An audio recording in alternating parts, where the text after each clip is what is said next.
emerged recently, General, that members of the special counsel's team are frustrated at some level with the limited information included in your March 24th letter, that it does not adequately or accurately necessarily portray the report's findings. Do you know what they're referencing with that?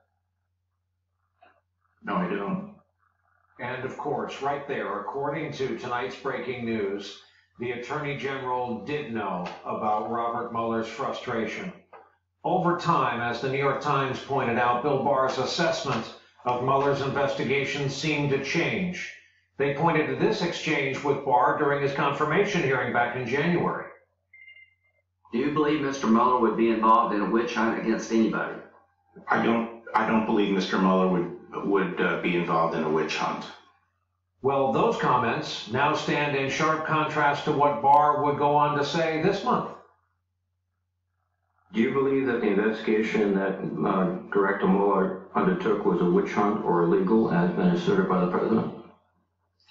As I said during my confirmation, it really depends on where you're sitting. If you are somebody who's being falsely accused of something, you would tend to view the investigation. Well, you're sitting.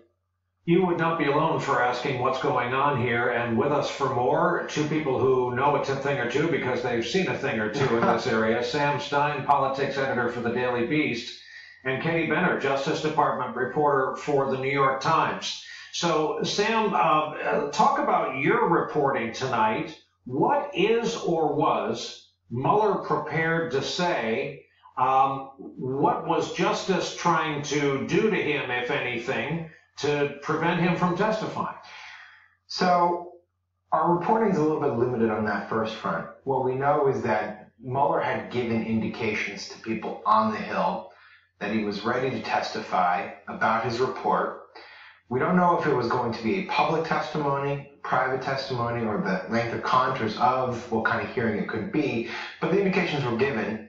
And then subsequently, what we're reporting tonight is that the Department of Justice has dragged its feet on scheduling such a hearing or a testimony, citing the fact that a special counsel, Robert Mueller, continues to be an employee of the Justice Department. And so there is a mounting sense of frustration on the Hill that the star witness, the literal author of the Mueller report, can't be brought up yet to answer questions, even as there is mounting misinformation, confusion with what is actually portrayed in his report and how he, Mr. Mueller, related to Attorney General Bill Barr. Second question, Sam, can anyone prevent Robert fill-in-the-blank Mueller, That's a good question. recipient, Marine combat captain in the Vietnam War, from testifying before Congress? So that is a good question. I'm not a lawyer. And also, Mr. Mueller will not remain a employee of the Justice Department forever. So the likelihood that he will testify before Congress is exceedingly high. It's just a question of how much tension will there be between the administration in when it happens and what he's allowed to say, and whether or not he ends up just taking matters into his own hands. But I believe that tonight's episode, in which it was strategically, I believe, let out there that he was dissatisfied with Bill Barr's summary of his findings, really reflects a sense of frustration, not just from Democrats, but from people on Mueller's team, that he has had to have watched other people talk about what he's produced and been silent himself. And you get the sense that that will soon change. Katie, I'm going to play an exchange with Barr at the hearing about the letter he wrote, and then I'm going to ask you when we come back what makes it notable. Here it is. The letter of the 24th, Mr. Mueller's team did not play a role in drafting that document, although we offered him the opportunity to review it before we sent it out, and he declined that. So, Katie, why is that notable, knowing what we know tonight? Sure, it becomes part of a pattern for Bill Barr of not lying per se, but omitting extraordinarily important details such that the public is misled and a narrative hardens. So when he said that the Mueller team didn't want to see the draft of the 4-page letter, in large part that was to make people feel confident that Bob Mueller had confidence in him, that they trusted his judgment, and that there were no objections to that 4-page letter. What we discover tonight, thanks to reporting, is that in fact there were objections to the letter, and he knew that at the time that he gave the testimony, and yet just omitted that inconvenient fact. We've seen it happen again and again, even in his response to the reporting about this letter and Mueller's discontent. Bob Mueller said the words, the content, the nature, the characterization is off. And Barr's response is, he didn't technically say that he didn't technically say that I was inaccurate. So he's relying on a very, very narrow point in order to try to ignore the larger issue. And we've seen this again and again. Sam, what people are reacting to in part, his confirmation hearing, the portrait he painted for himself was a guy who had really been looking forward to going to Florida or wherever, enjoying retirement. He mentioned his age. He introduced his family. The portrait being painted tonight is of a cagey, inside, bare-knuckle political operator and pro-Trump attorney general who is playing to an audience of one despite having the United States as a client. What is tomorrow's hearing going to be like, you think? 3 of those Democrats are candidates for president.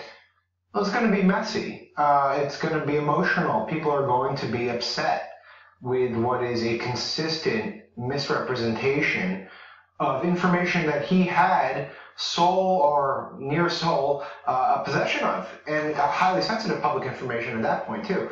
And so, yeah, I expect it to be very contentious, and I do expect Bill Barr to mount a defense that is essentially quibbling with words, saying, I didn't misrepresent anything. It was none of this was inaccurate. It's just they were worried about the public portrayal. That seems to be the defense that his team has foreshadowed tonight.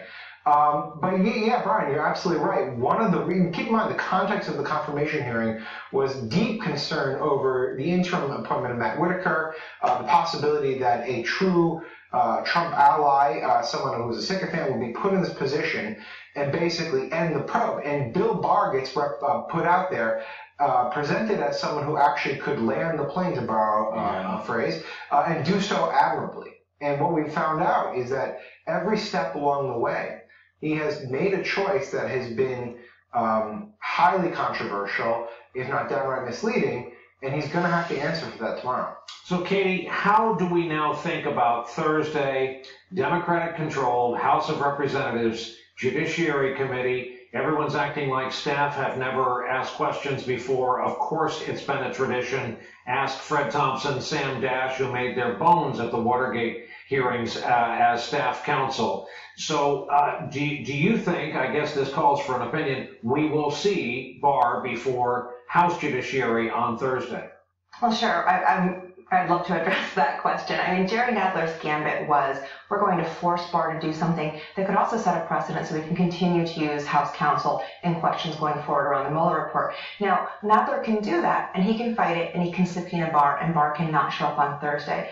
But in doing so, Chairman Nadler would lose an extraordinary opportunity to press Barr in the moment when he is at a disadvantage, when public opinion is turning against him, and when Nadler would have a rhetorical advantage.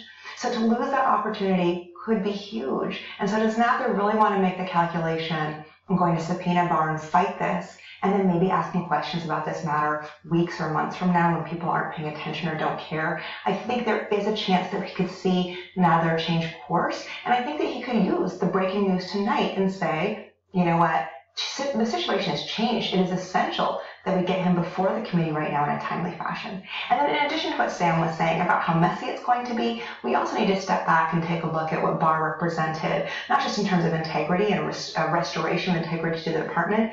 He represents a turning point in the course of the presidency. We have a president, President Trump, who is changing what it means to be president of the United States. He's busting through norms.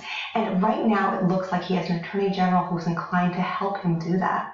And that, if that is the case, we could be in for a very long 2 years, and the office of the presidency itself could be completely transformed by the time we get to 2020. Let's go to you. I'm just wondering what these people eating for lunch, what kind of food